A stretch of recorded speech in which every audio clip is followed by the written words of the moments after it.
Hi, Rigsters here, back with another F-16 video. This time we're going to do some laser bombs as an air start. Let's get started. So laser bombs, unlike JDAMs, are a little bit more involved. They also are vulnerable to clouds and smoke covers, so it's going to be kind of interesting to see how you see the difference. So first you click on AG, and on the right hand screen you can either click on the CCIP box, or if you hit the noticeable steering engage disengage button, you can cycle the modes. What we want is CCRP. On the right hand side here you'll see two GB12s. These are 500-pound laser guided bombs. Profile 1 single, which means it drops one at a time, which most of the time you're going to be dropping one laser bomb at a time. I've rarely seen people drop more than one on the same target. 10 feet, we don't change that. It's a precision weapon. Just keep it default. I don't even think it really affects it, to be honest. And Ripple, well, it's a laser bomb. Once again, if you're dropping more than one, unless it's a really heavy target, I don't see the point of that. Then on the right hand screen, we're going to change this menu from the fire control radar to TGP, and we're also going to arm the laser. The F-16 needs the targeting pod equipped in order for this next step. So if you don't have the TGP pod, it's not going to be very useful to use lasers. Soy the left hand screen with display management switch down. Using the radar cursor, you can zoom in and zoom out with man RNG clockwise and counterclockwise. And we see some targets down there. So if I expand the view here, okay, another button you can use is the expand/FOV button Depress. What this does is you can expand the FOV, which is field of view, on this solid screen. So if I display management switch down and press the expand FOV, you can instantly, without having to touch the top center button of the targeting pod screen, which is TGP, which is highlighted in soy with the white box around, don't have to click on it. You can just use your single button press to do it.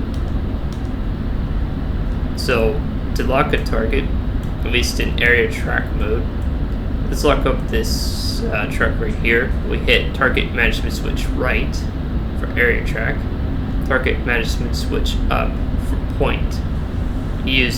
Typically you use point track when the target is moving, which these bombs can engage moving targets as long as you have a laser on them, or area track if they're stationary. So now we have that locked. One last important thing to note is the targeting pod is on the right hand side of the aircraft, as you can see in the external view right here. What this means is you typically will favor right hand banked turns instead of going left, because it has more field of view towards the right. And if you mask the pod, the laser will get cut off and those just stop working. If you go to list, then you go to 0, and you hit 5, you see laser with the TGP code, that's your own pod, and your laser search code right here. The laser ST time is laser steer or start time. It's by default is 8 seconds. You can change the laser start time as well by doing Doppler switch down, and you can change this time. I wouldn't recommend doing too long of a time.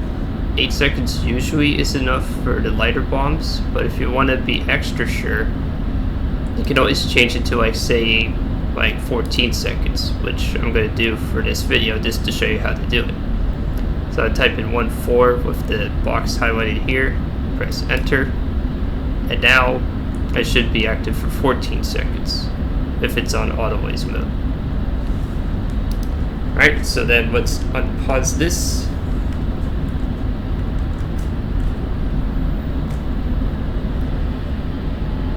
And while it's going towards the target, the symbology is going to be very similar to the Detent thing with one key difference. You have to be flying in a circular pattern over the target. So what that means is this flight velocity marker, you fly towards the thick line pointing in front of your nose, and you wait for this caret right here on the right hand side of your HUD to go down towards the C bracket, which is this little icon right here. You press weapon release, and then on paper the automatic laser system should automatically fire the laser. It's very important to remember that you may have to adjust your targeting pod a little bit as you get closer.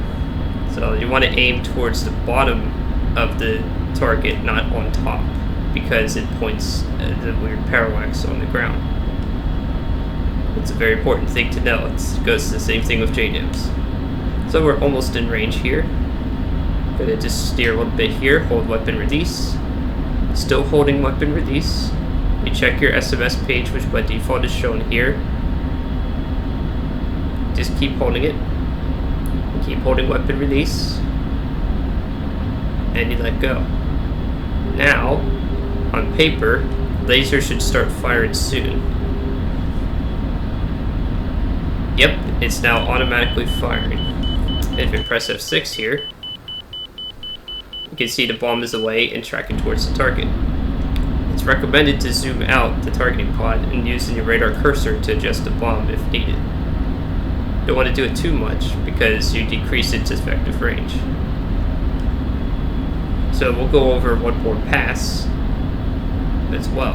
We're going to actually do a manual laze for this one. So what I'm going to do for the laser ST time is I'm going to put it at 0 and hit enter. And while doing the adjust controls here, you need the camera/gun trigger first detent to manually fire the laser if the laser arm is switched on. I'll keep it paused here so you can see this binding. What this does is it's a press and hold button. It will continuously fire the laser as you're holding the button.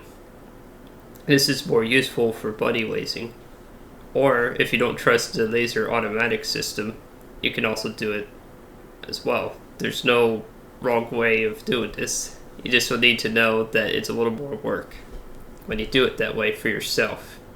If you're doing it for others, you absolutely need this button. So it's one of those critical buttons that you want to do.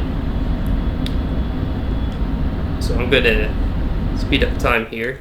Now it doesn't really matter how fast you go, by the way. It's just you don't want to go so fast you don't have time to react. The only reason I'm going this fast is because, well, I don't want to take too long. And you want to be at least 5,000 feet or higher when you drop these bombs because they use gravity. So you can get a little more range out of having more height. The speed I don't think really matters so much. And I'm going to actually slow down the plane a bit and actually zoom in on this target here. Area track there. Holding the weapon release, making sure I get near the thick green line. Try to keep the plane straight and level. You just ignore that flashing circle. That's for lofting. The L will be blinking. Alright, bombs released. Now if I hold the first detent, it will start lasing. And we'll ignore the caution for a little bit. We'll explain that later. Now if I press F6, and I'm holding the trigger still, while having the autopilot bank the plane for me, I'm holding the trigger, the first detent, and there you go. That's what it looks like outside the plane. What I was trying to show there as a brief cinematic is the fact that when you hold or have the laser firing, the bomb has these really big wings on the back, and the more they engage and turn, the less theoretical range they get to a certain point. So that's why you want to typically drop these at 5,000 feet or higher, so they have time to actually glide towards the target or follow the laser. As for the caution, that's because we have to switch categories to Cat 1. So, that is the basics of laser bombing in the F-16. The only difference between the GBU-12 and the bigger bombs, the only bomb that would be slightly different is the GBU-24, which is it works the same way as the other lasers, but it's a little more finicky to work with because it's intended to hit heavily reinforced concrete, and it's very picky about how stable you need to fly at times. Otherwise, it principally works the same. It's just different, slightly different symbology, same operating principle. And with that, that is it for this video. I hope you enjoyed it. The next time around on the 16 laser bombs are done, we'll do one of my least favorite weapons in the 16, which is the Mavericks. It's gonna be kind of interesting trying to go through that one. So you'll see on the next one for why I'm not very keen on using Mavericks at this point. It's a Rigsters journey. Signing off.